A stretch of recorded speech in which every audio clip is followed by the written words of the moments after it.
text for today in this Sacred Chapel series is from John 7:37 to 39, and it reads this. On the last and greatest day of the festival, Jesus stood and said in a loud voice, can you imagine being there, you guys, when he said that? Wouldn't that be awesome?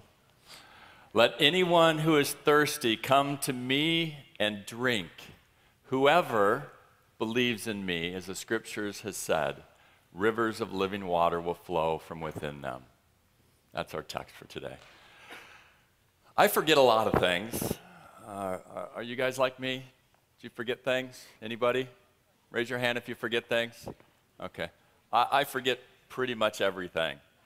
I forget to eat some days. I know that's hard to believe given my physique, but I sometimes forget to eat. I'll get to 1:30 or 2, 3 o'clock, 4, and realize that I'm hungry and I haven't eaten yet. I forget to bring a bottle of water with me to classes. Sometimes I forget my notes when I go to class. My students know that I forget their names. I forget. I forget everything. And it's not just small things. I forget big things too. Sometimes I forget to go pick my kids up at school. It's a little embarrassing. Last year I forgot my mom's birthday. I know. But the worst was a couple of weeks ago. I went down to Laguna Beach with my wife. We celebrated our 25th wedding anniversary.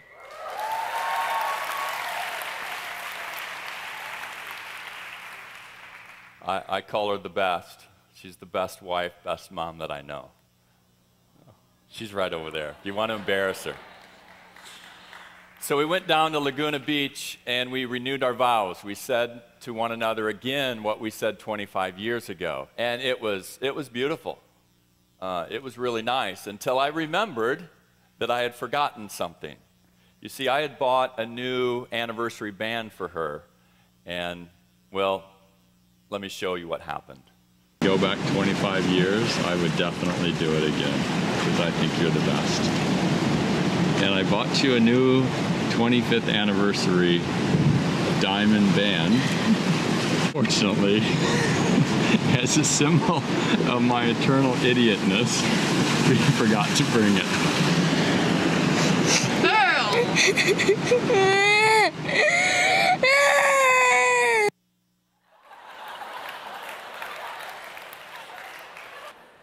I forgot it. Can you believe that? I mean, that would have been pretty special to have it, but I forgot it. My son's an actor. Guys, I forget everything. One time I ran into a Biola student in an airport, and he said, "What are you doing here?" And I looked around, and I didn't even know where I was. I had no idea what city that I was in. And he told me, and then he was a little concerned for me. Sometimes I forget even who I am. Do you guys do that? I mean, I remember my name, I know my name, but I forget deep down who I really am. Disney caught this pretty well. For those of you who need to remember, here's what they said. Wouldn't that be great if a cloud just showed up today and instead of me speaking, and God says, remember? That'd be awesome, wouldn't it, if every morning that would happen to us? Sometimes we forget who we are and we need to be reminded. Maybe we need a sticker on our forehead to remind us who we are. Maybe not. We need to remember what Jesus said to us in John chapter 7. Let's put those verses up again. If we believe in him, he says, rivers of living water will flow from within us. It will flow out of us. I just don't know exactly what that means when I read it, right? Rivers of living water. So what we're going to try to do today is we're going to try to go back into the first century and try to see what was taking place in John chapter 7 when Jesus said those words. Okay, it's going to take us a while to do this. We're going to go back to the first century, and then we're going to go back even farther. So stay with me. If your neighbor starts to fall asleep, just give him an elbow. I was checking during worship, and I could see from the very top over there, right at the beginning, you raised your hands, all the way up to the top up there. There were just a couple of people over here who I thought weren't here completely, but I checked every corner, and you guys were here. So stay with me, okay? It'll take about 10, 12 minutes if I go fast. I'll try to go fast. These words in John chapter 7 were spoken in the Feast of Tabernacles. See, God, he's smart, a little. He gives the Jews, the Jewish people, these feasts so that they'll remember. So he gives them the Feast of Tabernacles so that they will remember what he had done for them in the Exodus. Remember, he gave them food out in the desert. He gave them water out in the desert. And so they had to remember that. And it was also a remembrance of what was taking place presently. See, they had this feast around the time when they would gather the harvest. And what do you need to get a harvest of crops? Well, you know what you need. You need rain, water, exactly. So this Feast of Tabernacles, they're remembering the water and the food, the benefits they got back in the desert, and the water that God gave, the rain that he gave, so that they had crops. So this feast was about, one word, it was about water, okay? And every morning, here's what they would do. A priest would go down these steps from the temple down to the pool, to the pool or the well of Siloam. And recently they've discovered these steps, and it was pretty cool. This was one of my favorite places to walk in all of Israel, along these steps and remembering John chapter 7. And a priest would go down these steps into this pool. It was a large pool. They've reconstructed what they think it looked like. And they would gather some of the water, and they would go back up the stairs to the temple. And as they went up, the choir would sing some psalms. Someone would blow a trumpet. The crowd would go crazy. And the priest would take this golden vase, and they would go around. Let's say that this is the altar, okay? They would walk around the altar with this golden vase. People are singing, the crowd's going crazy, and the priest would take the water and pour it on the altar, okay? Every morning they did this sacrifice of water to remember what God had done, to remember what he had done in the Exodus and what he had done so that they had crops, this water sacrifice. So this Feast of Tabernacles in the morning was all about water, okay? We'll give you water, God. We'll give you a sacrifice of water, and we're hoping that you give us water in the form of rain so that next year we can have a harvest again. It's all about water. And in that context of water, what does Jesus say?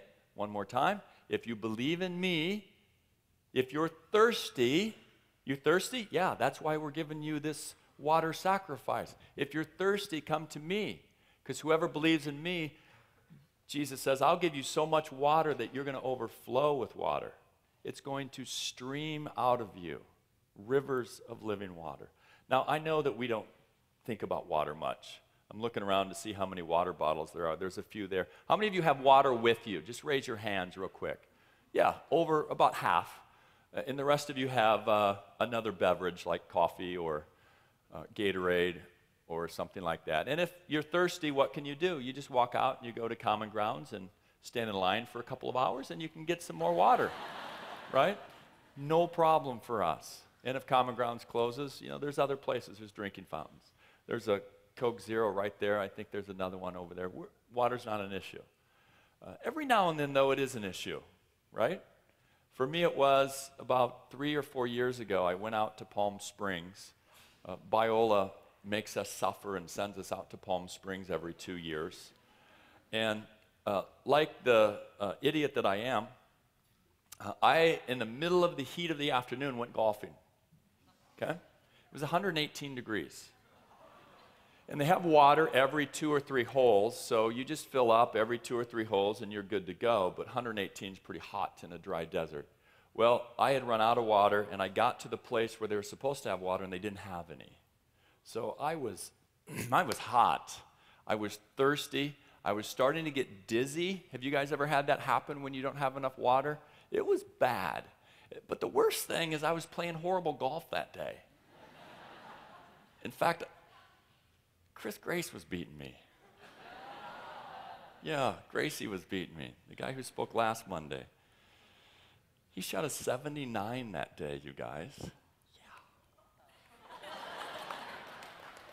That's a pretty good score, a 79.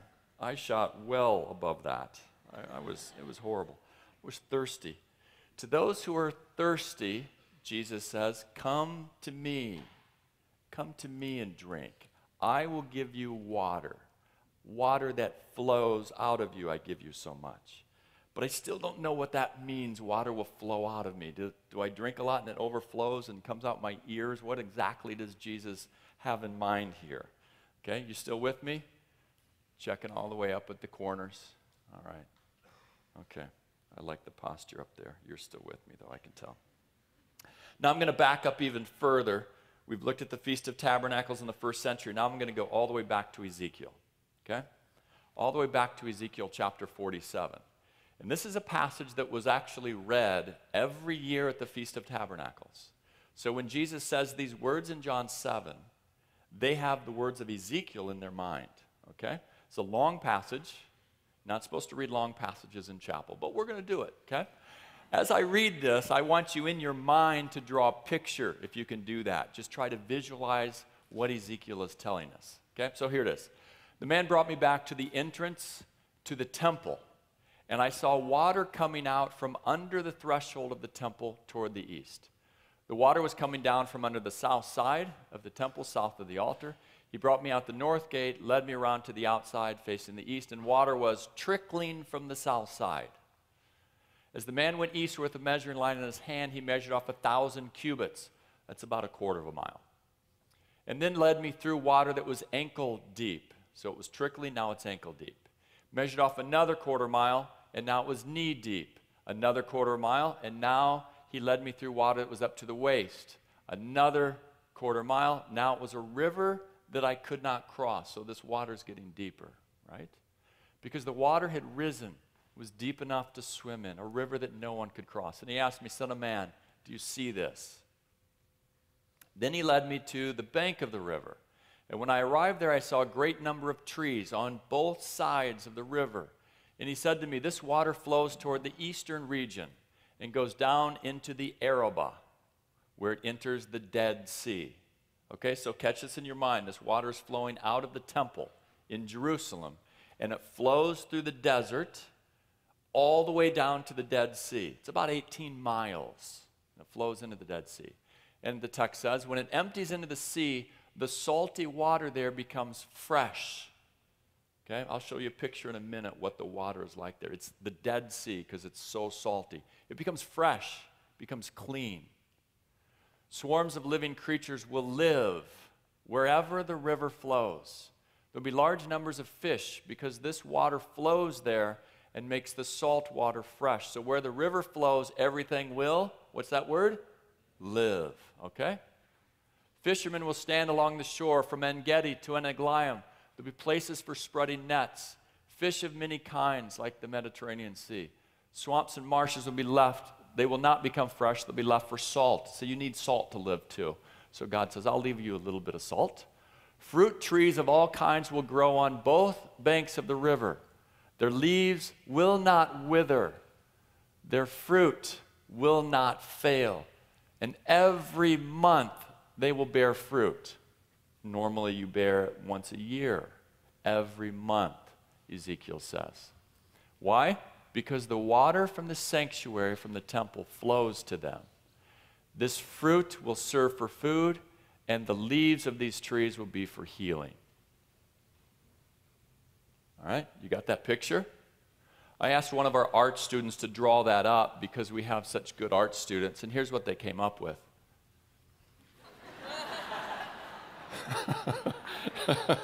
I'm just kidding, art students. Actually, it looks like a 4-year-old drew that. It was me. Yeah, I apologize every time I draw on the board to my art students. That's what it looks like, though. The water is flowing out of the temple, and it gets deeper and deeper. And there's fish of all kinds, and there's life. Everything will live. This is clean water. This isn't salty, dead water. And there's trees on both sides, and there's fruit in abundance every month. And there's healing leaves. And down in the bottom right are a couple of fishermen. I know it's hard to see. And they're spreading nets. That's supposed to be a net. It kind of looks like a flag or something. And there are fish in there. And that is weird because if you go to that spot in En Gedi and you look around, I think I have a slide of that. It might be down a few if you can find that one. If you go to En Gedi, that's what it looks like in modern day. Okay?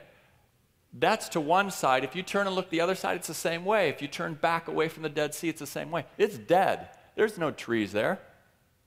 There's no life there. In fact, next slide. It looks like ice, but it's salt. Okay? That's salt on a rock on the edge of the Dead Sea. It's dead. It's salty.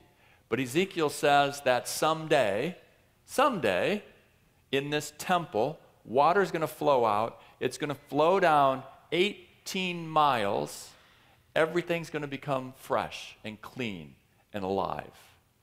And there's going to be trees, and there'll be fruit, and there'll be healing, there'll be fish. Okay, you got that picture in your mind? Say yes. Okay, good. Whew, that will make my wife happy.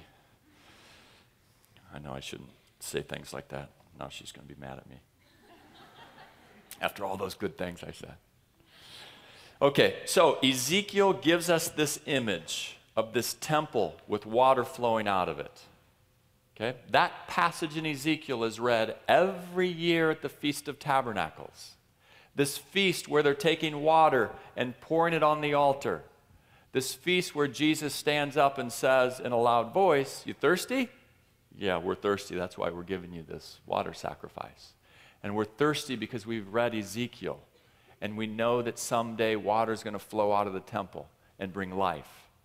And Jesus says, "You thirsty? Come to me and drink." Because if you believe in me, this water, this living water, will flow from you. And then John adds an explanation in the next verse. He says, by this, he meant the Spirit. Okay? By this, he meant the Spirit. So in other words, we shouldn't be looking for water to flow out of us. You know, we drink too much and it comes out of our ears or whatever. But we should be looking for the Spirit to be flowing from within us. So let's change the picture that I drew earlier from Ezekiel 47 and add one thing. Notice now I have the temple crossed out and I have Jesus next to it. He's the new temple. I have that crossed out, not because he's not anymore, but he died. I don't know if you guys heard about that. It's bad news, but he was gloriously resurrected from the grave, and that's good news. And because of that now, I put me. Normally I would put us, but personalize this now. Me. All of you have to say that. Don't say it out loud, but you're with me. Yeah. I am the temple, right? We know that. Paul said that. He says in 1 Corinthians 3:16, "Do you not know that you are God's temple and God's Spirit dwells in you?" And you're Biola students, so of course your answer is, of course I knew that, Paul. I'm the temple. And what is flowing out of me? The Spirit. If you can just keep that slide on a little bit longer. Yeah. The Spirit is flowing out of me. Okay? The Holy Spirit. Come to me and drink, and the Spirit will flow out of you. That's weird. That is weird. Because Ezekiel says, let's just talk about physical water for a minute here. Ezekiel says water is going to flow out of that temple, and wherever that water goes, what's it going to bring? It's a big word on the slide. Life. It's going to bring fruit. It's going to bring healing. There's going to be dead, salty, unproductive land now is going to bring life. And Jesus takes this and he fulfills it, doesn't he? Not physically, at least not yet, but spiritually. And he says, now we are the temple. And out of us, Out of us will flow the Spirit. And wherever that Spirit goes, what will it bring? Big green word, life and healing and fruit and cleanness to dead places, to salty places. I have another slide. I didn't put it in here, but it's the swimming instructions for the Dead Sea. Don't put your head underwater, because if you go underwater in the Dead Sea, you can literally die. It'll kill you. This water is so powerful, Ezekiel says, that it will take dead places and make them alive. I don't know about you guys, but I'm having a flashback to last Monday's chapel. Remember that? Out of the darkness into his glorious light, the kingdom of his Son. Remember that? That's what he does. And how does he do it? Through me. Weird. Crazy, actually. Why would he use me? I'm an idiot. Total idiot. I'm a broken vessel. I would have used a donkey or the God blimp. It's always my favorite. Just send a blimp. Hi, I'm God. I have a wonderful plan for your life. That's what I would have done. But he sends us. Whoever believes in me, streams, the Spirit will flow out of us, and wherever we go, it will bring life. So let me drive this home with 3 quick applications. Number 1, wherever you go, you are walking temples of God. You can't avoid this. You can't. Wherever you go, if I walk over here, I'm still a temple. If I walk back over here or over there, anywhere in here, I'm a temple. Okay, next slide. And all of the fullness of God's holiness, all of his glory resides in us. As crazy as that is, because if you're like me, a sinner, you don't feel worthy of that, right? But that's the reality. He could have just kept a temple in Jerusalem, but he's given lots of temples. I don't know how many are in here. Let's say 1,000 people. And we're going to scatter in a little while. And he has 1,000 walking temples. Wherever we go, we're walking temples of God. So as you go, remember. Oh, sorry, I said that wrong. Remember. There we go. Remember. Remember who you are. Remember that. Application number 2. Wherever you go, you are taking the sacred space there. See, our chapels this year are all about sacred space. Where is it? Is it here? Is it there? It's within us, and we're taking that everywhere we go, aren't we? So that makes us really think at least twice, maybe 3 times about where we're going and what we're doing when we get there. Saturday, I had a soccer game. I'm a coach of a couple of teams, and let's just put it this way. There were a couple of bad calls. And because of one bad call where we scored a goal and he called offsides and it wasn't offsides, we ended up tying instead of winning the game. And that doesn't make me happy as a coach because I want to protect my players. I mean, Ryan was stoked that he had scored that goal, and then they took it away. I could have gone ballistic, right? What are you doing? But then I remembered, no, wherever I go, I'm taking that sacred space there. And then the dots, or not, or not. So, as you go, remember who you are, okay? Application number 3, and this is, for me, the best one of this. Wherever you go, the Spirit is flowing out of us, out of you, out of me, and it's impacting everyone around you. This is the part that I forget all the time. Wherever I am, because I'm sacred space and God's Spirit is residing in me and I'm the temple, wherever I go, I'm impacting people. Even though, catch this, even though I don't realize it, I'm impacting people. You're sitting next to somebody right now. You probably didn't even say hello to them when they sat down. Hi, what's your name? Right? Unless you sat with somebody that you knew. It's always funny how we do that. We just sit down, we don't say hi. Wonder why at church we don't say hi to people, and then people don't feel welcome at our churches. We have the Spirit flowing out and impacting us. As we walk out of here, you will be impacting the people you walk with. As you get to class, you'll be impacting them. As you go to work today, you'll be impacting them. As you talk to your family members, you're impacting them. You're impacting everyone for good. And that's the idea, for good. The Spirit is flowing out of you, and you're bringing life. You're bringing healing. You're bringing fruit wherever you go today. So as you go, next slide, as you go, remember who you are. And I told you at the beginning, I forget all the time. So I know you're not going to remember. It's Monday. Wednesday, there's another chapel. So you might remember today until Wednesday, and then you'll remember that chapel until Friday. So like the Jewish people, I think we need a feast. So I'm instituting a new feast for us Biolans. It's called the Feast of Cards. Okay? So that we remember. Wouldn't it be great if we had this little red card, and not stuck on our forehead, but just maybe carry it with us? You might have to put plastic over it. Or better yet, where you get ready in the morning, if you look in the mirror, I generally don't look in the mirror in the morning. I just don't do it. I comb my hair and then I'm out.